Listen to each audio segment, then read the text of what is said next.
We are recording this podcast on the lands of the Wurundjeri people of the Kulin Nation. We wish to pay our respects to elders past, present and emerging, and extend our respects to any Aboriginal or Torres Strait Islander people who may be listening.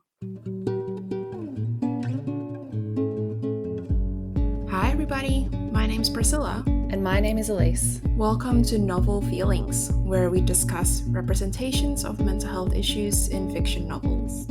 And our usual disclaimers, so a quick reminder that we are trained psychologists, but this podcast should never be taken as therapeutic advice. We also acknowledge that we're speaking as psychologists and book lovers, not necessarily as people with lived experience of the mental health issues we'll be covering today. Our voices are limited this way. Please stay tuned at the end of this episode for more information about these issues, including writing from people with lived experience. Today we are reviewing Small Spaces by Sarah Epstein. Small Spaces tell the story of Tash Carmody, who has been traumatized since childhood when she witnessed her gruesome imaginary friend Sparrow lure young Mallory Fisher away from a carnival. At the time, nobody believed Tash, and she has since come to accept that Sparrow wasn't real. Now 15 and mute, Mallory's never spoken about the week she went missing. As disturbing memories resurface, Tash starts to see Sparrow again, and she realizes Mallory is the key to unlocking the truth about a dark secret connecting them. Does Sparrow exist after all, or is Tash more dangerous to others than she thinks? And about the author? Mm-hmm. So, Sarah Epstein is an award-winning Australian author, illustrator and designer who grew up in suburban Sydney and now lives in Melbourne with her husband, 2 sons and a rescue dog. After achieving a design degree and enjoying a 25-year graphic design career, Sarah returned to her first loves of writing and illustrating. Small Spaces is her debut novel and has won a number of awards and has been optioned for film. Sarah's suspenseful new YA mystery, Deep Water, was released in April 2020. And quick note, of course, that we are a spoiler podcast, so we will be spoiling what happens in Small Spaces. So time to tune out now if you don't want to know what happens at the end. I'll also just make a quick note too that we are using new microphones today for this episode, so things might sound a little bit different, particularly as we get used to them and figure out exactly how to set them up properly. So I think we've done okay, but if you're wondering why things sound a little different this episode, we're just playing around and want to make sure we have even better audio quality moving forwards. Yeah, this microphone looks amazing. They're pretty funky new microphones, so I think they will make a difference, and at least they look pretty. So we chose this book firstly because I loved it, and I never love a psychological thriller. So yeah, this feels very outside of your comfort zone, Priscilla. Yes, very much so. But I'm glad I picked it up for reasons that we'll go into in a moment. But I wanted to discuss the bad therapy that happened in this book, which also happens a lot in books and TV. So I think it's important for us to discuss an example of it. Mm-hmm. I also think that this book has an excellent portrayal of gaslighting and the impact of mental health stigma on the person who has mental health issues. Yeah, for sure. Tash doesn't have a great time in this episode, does she? No, oh, poor girl. Yeah, poor girl. Yeah, on that topic of bad therapy, it's such a trope to have a therapist who isn't very good at their job in books and TV and film. And sometimes that is deliberate, I'd say, by the author. And sometimes it's more just people sort of assuming perhaps that they know what happens in therapy. I think this one's good because it's sort of that purposeful portrayal of bad therapy. Yeah, that's right. So let's be clear that when I'm angry at the therapy that happens in this book, it's not at the way it's written. No, definitely not. I think it's very well written, as we'll get into later, but it does induce a lot of rage. So do you want to talk about how you originally came across this book? I have seen Small Spaces floating around on Twitter and Instagram, but I very much don't read anything remotely scary. So I didn't pay a lot of attention to those posts until I went to, I think it was YA Day, hosted by the YA Room in Melbourne. And Sarah Epstein was one of the panelists there. I can't remember what she discussed at that time, but I remember being intrigued enough to buy a copy and get it signed. And of course, once you've got a signed copy, you have to read it. Yeah, you're contractually obliged. Yeah, that's right. And I was like, okay, I can do this. So I read it on a plane, I think, on a holiday. And I was so hooked. I finished it in like 2 days. Yeah, and then you lent your precious signed copy to Yeah. me, and I tried very hard not to damage the spine, but I think I might have um, done that. Sorry, Okay. but yeah, I also read it in about 2 days once you lent it to me, and then thought we have to cover this for the podcast. This is great. Yeah. So there are a few mental health issues that the book includes, and they are trauma, claustrophobia, mutism, panic attacks, drug use, abusive relationships, including invalidation and gaslighting, very bad therapy, and stigma or discrimination. And an additional trigger warning for today's episode. So, some of the traumatic events in this book include instances of violence, kidnapping, a house fire, and animal cruelty. So, just a warning about what's coming up today.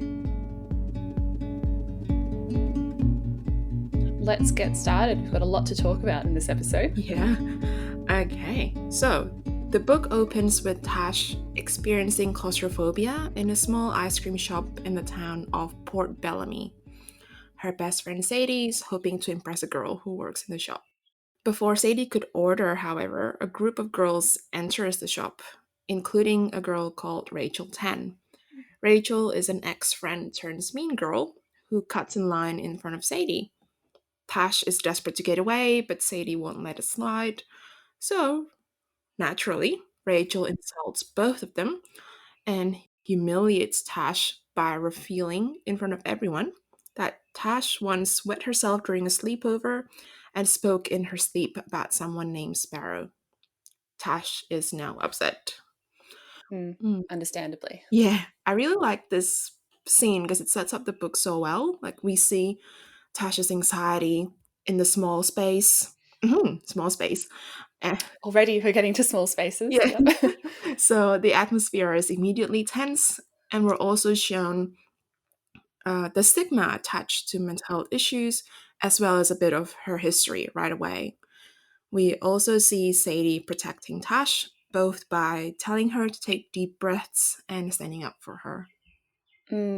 Yeah, I got the impression quite early that Sadie was a pretty decent friend to Mm. Tash. Yeah. You can tell that she has her back and that she's helped Tash through this experience of anxiety and panic before. So it's a pretty often recommended suggestion that if you're having a panic attack to try to slow down your breathing, because reducing that hyperventilation tells the body to calm down, that you're not in danger. It's obviously much easier said than done to get out of that headspace.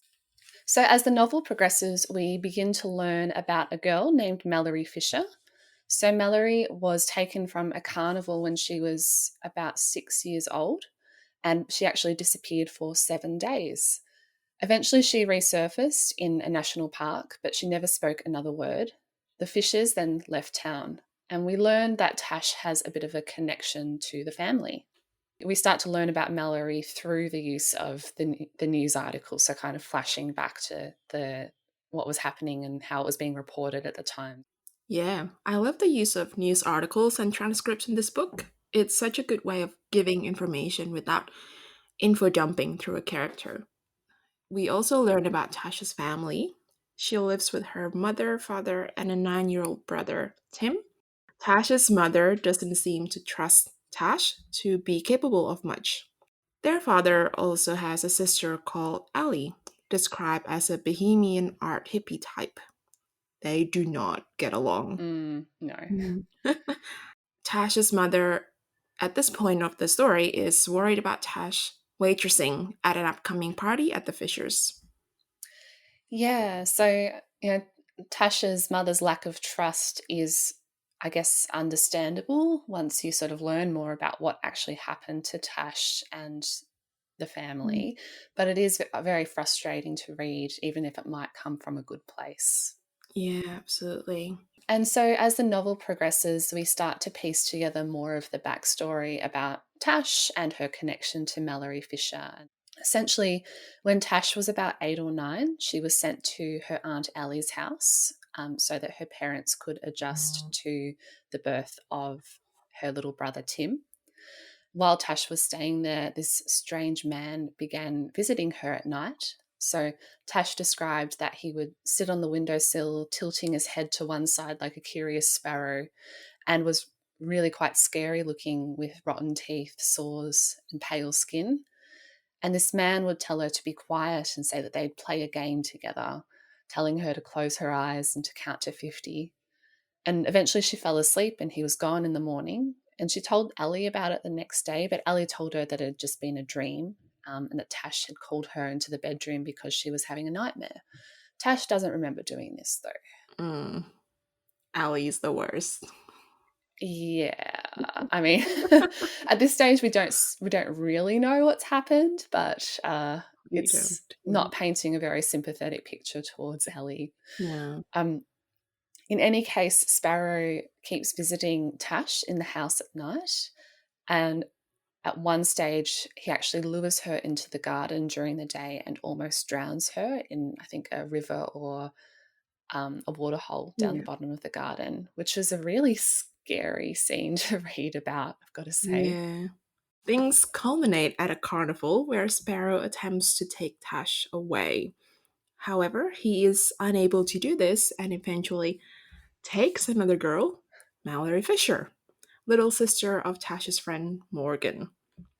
Tash provides a police statement after the disappearance, claiming that she had watched Mallory being taken from the carnival.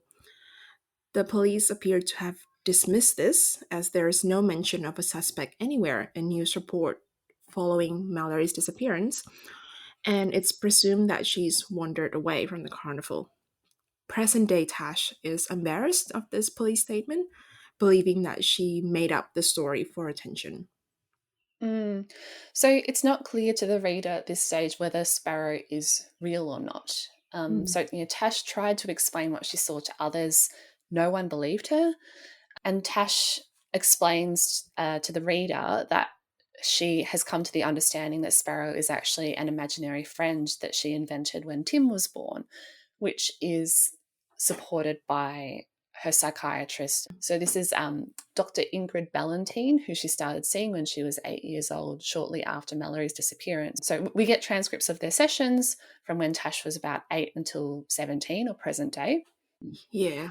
We also learned that Dr. Ingrid is of the opinion that Tash made up Sparrow because she was jealous of the new baby and wanted attention from her parents.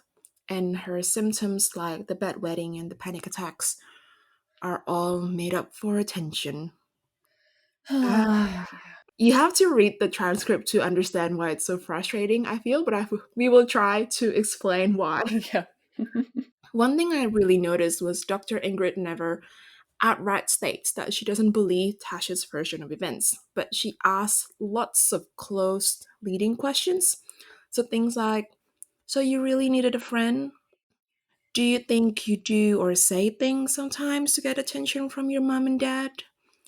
Do you feel like your teacher and classmates don't pay you enough attention? They're leading because they're leading Tash to respond in a certain way, and there's such a presumption that's built into those questions. So Mm. that's something that we learn quite early on when you're studying to be a therapist, to avoid these types of questions, that you should be asking more open-ended questions that allow for more of a natural response instead of a leading to a certain response. And Dr. Ingrid also doesn't seem to pay attention to Tasha's story. So at one stage, she keeps calling Sparrow Tash's friend, even though Tash is clearly scared of him. Mm. Dr. Ingrid never seems to explore Tash's story. Rather, she keeps reminding Tash that they've talked about the difference between truth and fiction. All these sessions made me so angry. Me too.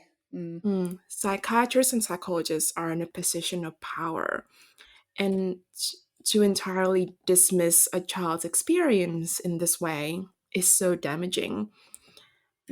We see this in the way present day Tash, distrusts her own mind and questions everything that she remembers. Yeah, like it's pretty clear that Dr. Ingrid decided pretty early on that Tash was making up this story, that Sparrow was an imaginary friend, that Tash was just inventing all of this for attention, and didn't seem to consider that there could be truth to this. Mm, And this is a little girl who, whether or not this actually happened, and we don't know early in the story, yep. but this is a little girl who has been quite traumatized, is really scared of what's going on. And there's just so much invalidation and Mm, gaslighting. We should probably explain what gaslighting means yeah. as well, that kind of leads to this longer term impact of the trauma. So almost being re traumatized again and again. Mm.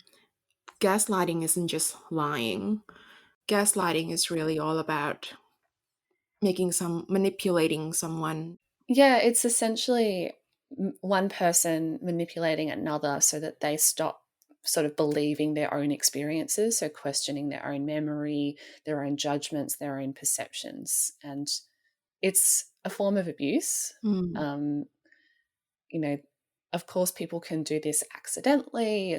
But we're very much talking about when this is happening purposefully, when you're actually telling someone that didn't happen, or oh, you must be making this up. And yeah. yeah, it's pretty awful to see a psychiatrist doing this to a little girl.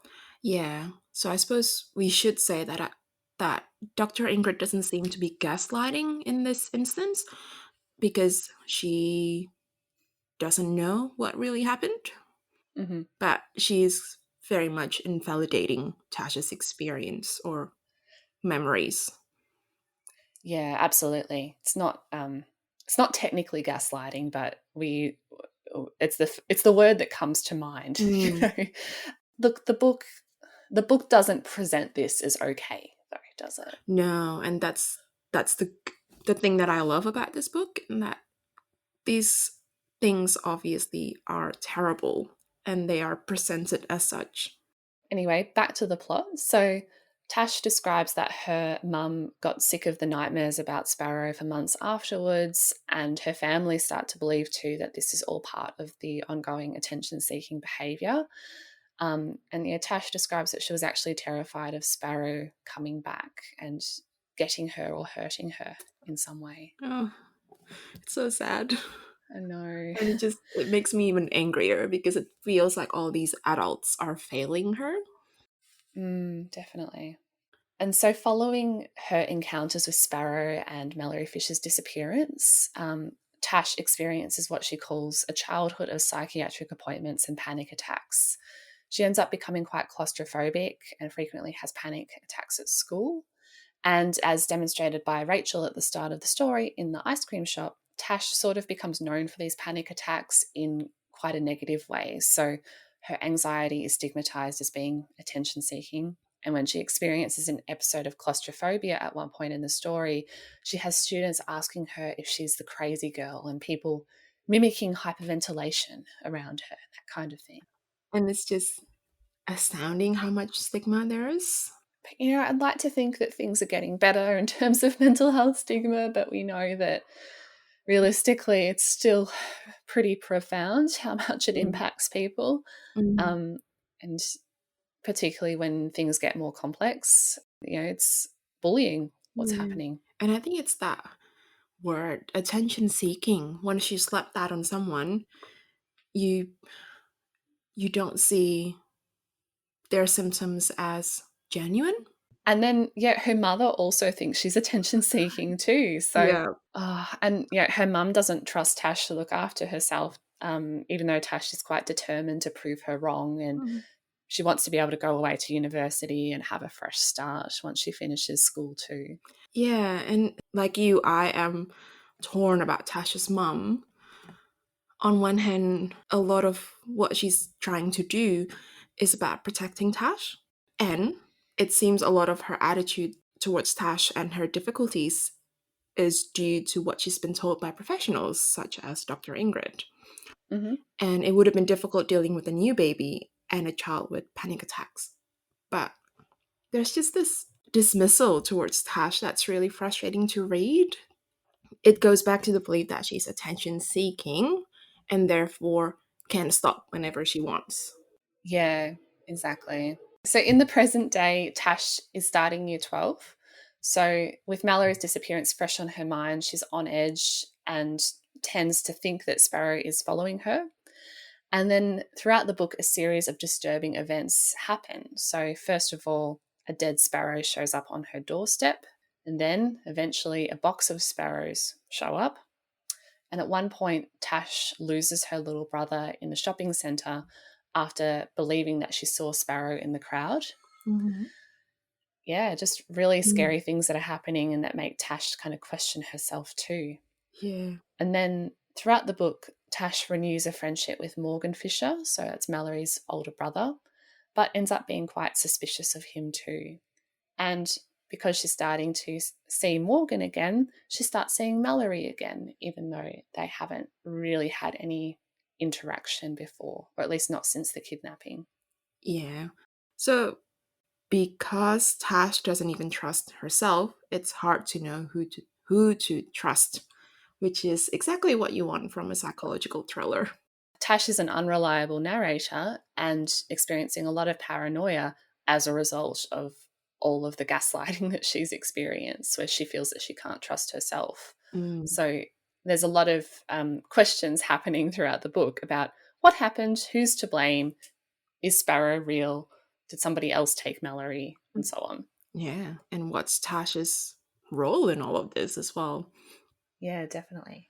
Allie invites Tash back to Willow Creek, which is her house, to stay for a few days and look after Benny the dog while she goes on a yoga retreat. Tash is somewhat anxious about returning to the place where she met Sparrow, but wants breathing space from her parents and a chance to prove her independence. So she says yes. At Willow Creek, Tash confronts Allie about what happened when she was 8. In flashbacks, we learn that Allie had told her her parents might think something is glitchy inside her head if Tash told them about Sparrow. She told Tash that Sparrow should be their little secret and to not talk about him anymore. Present day Allie is defensive. Tash reminds her that Allie had left her for 5 hours at the carnival alone. Allie, again, says that Tash had been acting out for attention at the time, and she had told Tash's parents about everything else she'd made up, quote unquote, after Tash told her parents that she'd seen Mallory kidnapped. Mm. I made so many air quotes while I was reading that, and no one could see me. Yeah, air quotes aren't the best for this audio medium. Oh, in any case, more disturbing events continue to happen. So, first of all, Benny the dog becomes injured on Tasha's watch, and the vet suggests that this was a deliberate act. Tash finds missing calls from her phone to Mallory's in the early morning, but doesn't remember making them. And then later in the book, someone attacks Rachel Tan soon after she and Tash have an argument after a birthday party. But then later down the track, Tash finds Rachel's phone in her belongings, wondering how on earth did that get there, because she doesn't know how that could happen unless she had been the person who attacked Rachel, but has no memory of attacking Rachel. Dun dun dun.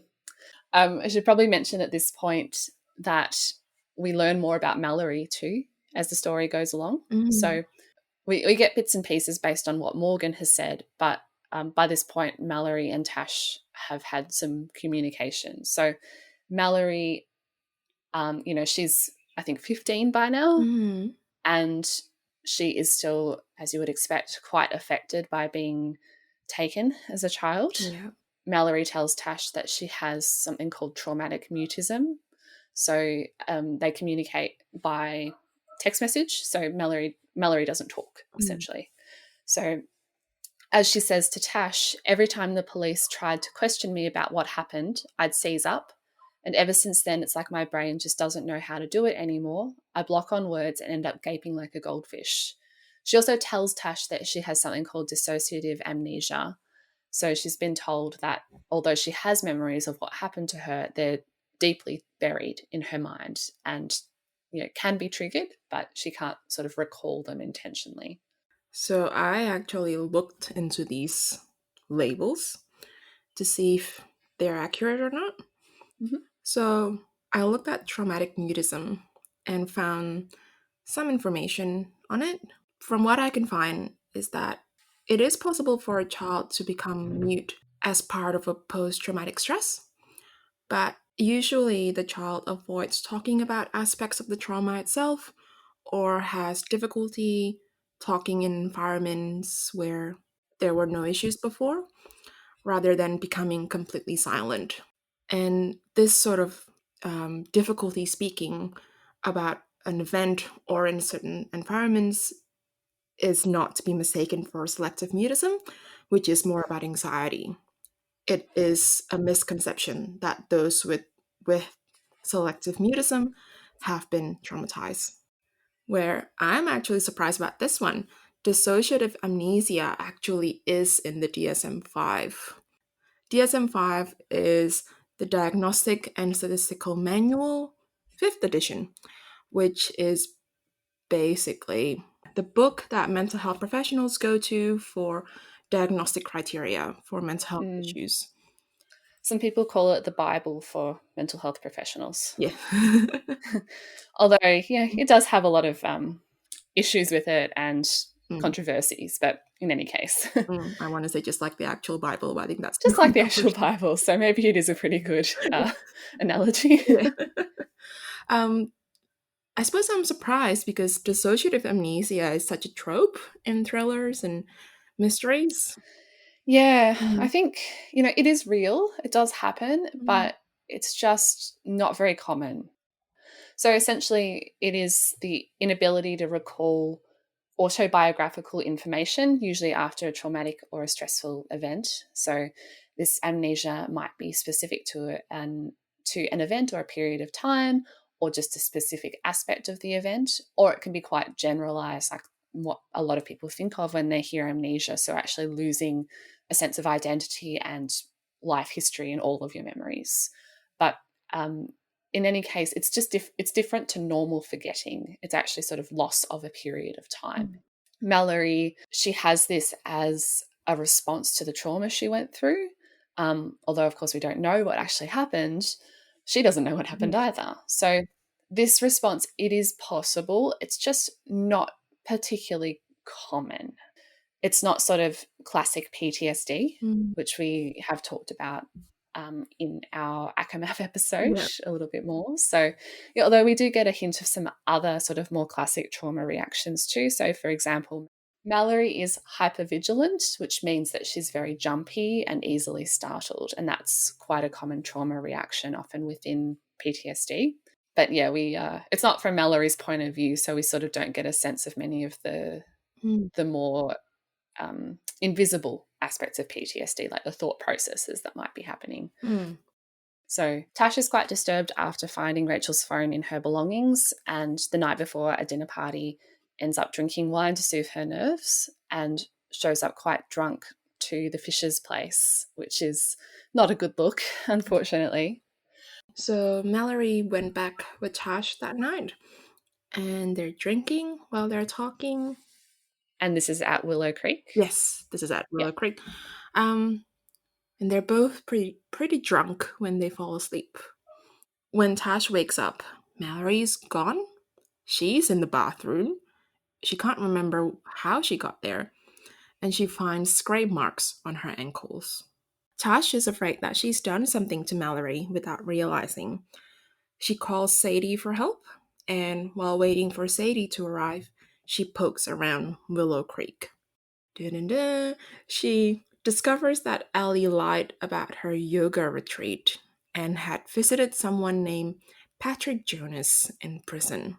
Turns out, Patrick Jonas was sentenced to 11 years in prison with a non-parole period of 9 years for the commercial supply of ice. Tash realizes that Patrick Jonas was arrested 4 days after Mallory disappeared and 3 days before she was found. Tash realizes then, during a Google search, that the photos of people who use ice are similar to her memories of what Sparrow looks like. Okay, so here is the point where I started to get a little bit critical of the story. I was like fully on board and invested up until this point, but my sort of concern here, which I might talk about a little bit more later on, but essentially we've learnt here that Sparrow is Patrick Jonas, and Patrick is an ice user, and that is pretty much his entire motivation for kidnapping, manipulating, hurting young girls. I suppose my overarching concern here is that I think it's a bit of a stereotype to assume that people who use drugs, particularly people who use methamphetamine, are in some way evil or inherently immoral. So I might talk about this a little bit more when I come to my overall review of this episode. But yeah, I just wanted to flag that now, that I wasn't really a big fan of this sort of being his inherent motivation for, or at least the only sort of portrayed motivation for him to be this evil boogeyman type of character. Yeah, that's fair enough. Now, at this point in the plot, Tash hears noises and she decides to check the cellar. There, she finds Mallory and Allie held hostage. Gotta say, it's pretty terrifying at this point because, Yeah. my God, she's completely freaked out and Mallory's like knocked out in this animal cage. Allie's been there a while as well. Like it's very, it's very spooky. Yeah, and it completes the picture of Willow Creek as this haunted house. Definitely. Secret cellar for kidnapping. Yeah. So Allie reveals that Sparrow is Patrick Jonas, and that Allie had known all along that this is the case, yet told everyone that Tash had been lying. Allie also reveals that Patrick was his high school sweetheart who became addicted to ice, but Allie herself was an ice dealer, and Patrick was stealing from her supply. They, naturally, got into trouble with Allie's supplier. Patrick came up with a plan to abduct Tash and extort money from her dad, but he was also planning to kill her. They couldn't take Tash, so he took Mallory instead, also planning to kill her. Allie got scared, so she got Patrick arrested and set Mallory free in a national park. Allie has made a series of terrible decisions. Yeah, that's a bit of an understatement. Yeah.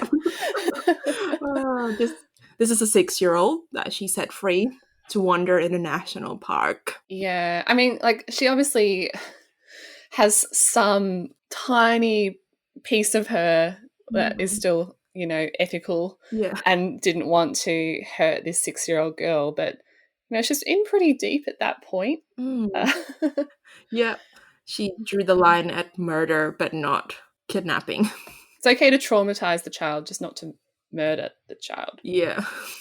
Back to present day, where she tells Tash that Tash is Patrick's plaything, and Patrick gets off on making her afraid. Hence, the things that he's been doing, like all the dead sparrows. Turns out, Tash hasn't made up anything after all. Patrick returns back to Willow Creek, intending to set the place on fire, conveniently wiping out victims and the people who know the truth behind what actually happened. But After a struggle, Tash, Ellie, and Mallory manage to escape while the house is burning, trapping Patrick inside. That's also really scary. You know, the villain of the story, the obvious villain of the story, ends up burning. Mm-hmm. You know, he ends up dying at the end, but, you know, is he really the villain of the story? Not in my opinion. No. uh, Look, mm-hmm. Ellie does get some comeuppance, though. So the truth comes out. Ellie's arrested for being an accessory to Mallory's abduction. Everybody learns that Tash was telling the truth. Towards the end of the book, Tash attends another therapy session with Dr. Ingrid, tells her that she has trust issues because the people who were supposed to help her didn't believe her, and asks for a referral to a new psychiatrist. Yes. Yes! Yes! You go, Tash. Yeah. Yeah, I do wish that Dr. Ingrid had acknowledged her own part in this, but at least Tash understands now that it wasn't her, it was the people around her. Yeah. Look, I do get that what Tash was saying was likely to be quite unbelievable, but I mean, it's not impossible what happened to her. And even if the adults hadn't maybe believed all of the elements of the story, I certainly wish they had investigated this more than they had instead of immediately dismissing it. It's so awful, poor thing. But I'm really happy that by the end of the book, at least Tash has some validation. Yeah. she's not kind of recovered from everything by the end, but you can tell that her relationships are starting to heal a little bit, and she's feeling more hopeful about the future. And there's a line where she says that her small spaces are expanding with possibilities. So, you know, I would imagine that there would still be a few years of work to recover from what happened. Yeah. And whether or not she can fully recover, I don't know. But at least we know that she's safe and she is finally being believed, which is pretty powerful, I think.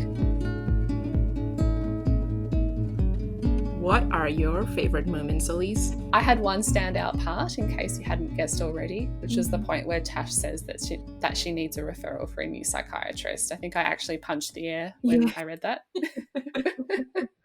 And I quite liked sort of the moments where Mallory was, I guess, explaining what happened, and sort of how she has adapted to life being unable to talk. So you know, she still has like a personality and interests and so on, but she just has to communicate via her phone instead of talking out loud. So obviously the trauma's affected her significantly, but I thought it was nice to see just how she had been able to adapt. Yeah, I thought that was good. I love those moments too. Sarah Epstein's writing is amazing in this book. She did such a good job managing the tension in the story. The standout example for me is the food court scene where Tash thinks she sees Sparrow and runs after him. When she comes back, Tim's missing. There are a lot of moments like that, especially towards the end, where, well, I was anyway, on the edge of my chair, not being able to put this book down. So, Star rating. What would you give this out of 5? So I've decided on a 4.5 stars. I gave this 5 stars when I first finished it because it made me a true scaredy cat. Keep reading until the end. The story completely sucked me in, and I just had to know what the answers were.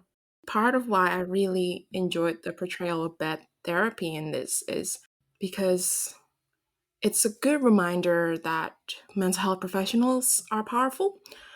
You know, people are vulnerable when they come to see us, and they look to us to help make sense of things. You know, we may not always see the effects right away, but what we say and do in these sessions really matter.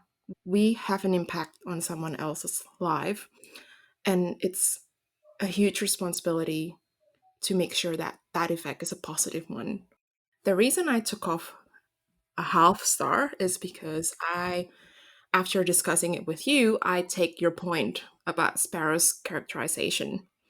My sense when I first finished this book is that the real bad guys are the adults who were supposed to protect and help Tash. yeah, perhaps making a man into a boogeyman isn't the best way to avoid stereotyping people in that category. All right, what about your star rating? I gave this book 4 stars out of 5. I found it very, very sinister, very creepy, and it really messed with my mind. I really liked the characters a lot, and I really liked the portrayal of the impact of the trauma on Tash over time. And I thought the story as a whole was very intriguing and well put together. I did take off 1 star because of, as I've mentioned, my concerns about Sparrow's characterization. So, to expand on that a little bit further, it's such a stereotype for people who use drugs to be portrayed as evil, immoral, or just downright mean.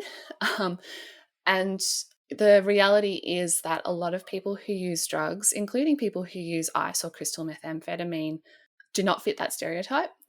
And, people who hold jobs, who have relationships, who have hobbies, who are good people, but happen to use drugs for various reasons. And some of those might be because of addiction, a chemical dependence that they might have on the drug. But for others, people can use drugs for, because it's fun. People can use drugs because of boredom. People can use drugs because of pressure, because of abusive people who Mm. have forced it upon them because of the circumstances that they're in and what's normal for them and their group of friends or their family or their culture. So there are so many reasons why people may use drugs, and it's not always Mm. a choice as well. It's not a pure black and white kind of thing.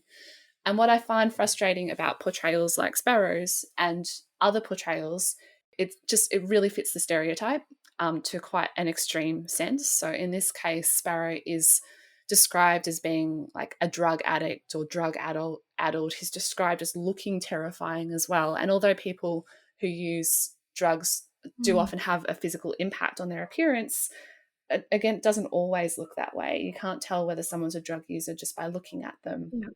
And it's certainly not the case that all people who use ice are going to be kidnapping children or using them to extort finances. So, yeah, I find portrayals like this quite frustrating, and I would like to see more nuanced and empathetic portrayals.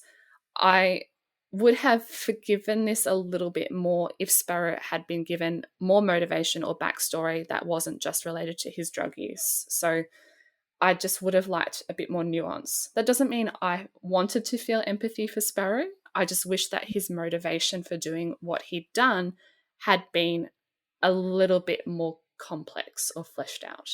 Another thing to note is that the stereotypes against methamphetamine use in particular put people off getting help. So, when you want people to get help, and like even the campaigns that are designed to encourage people to get help are filled with stereotypes and unhelpful messages, it just means that people don't Mm. get the support that they need. So yeah, that's why I feel that way. So that's why I've given this 4 stars. I really enjoyed reading it and I certainly would recommend it, but I just encourage readers to have a little bit of a critical eye when it comes to that element of the story. Okay, so as usual, on our website, there will be some resources that we will link to. These resources will include recently released guidelines from Mindframe about talking about alcohol and drug use in the media, the same trauma resources as the ones we've posted for the Acomath episode, some resources about drug and alcohol use, and resources about helping children who have experienced trauma.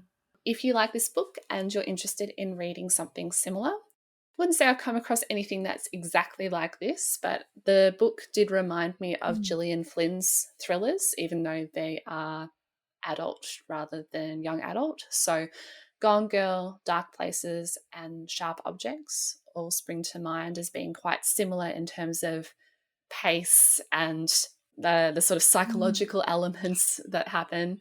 Um, yeah, I quite Mm. enjoy them. So yeah, if you enjoy this, you might enjoy her books. Sarah Epstein's written another book called Deep Waters, which I have on my shelf. It is on my TBR. I will probably push it on you one day, Elise. Oh, I'm sure. That's okay. Yeah. Your recommendations are usually very good, so I'm quite happy with that. Likewise. Mhm. And as I've said before, I don't read anything remotely scary, usually. So I did have to Google books that are similar to these. And I found a list from Inside a Dog website of Love Us YA books that are all about thrills and crime. So I'll be posting that as well on our website.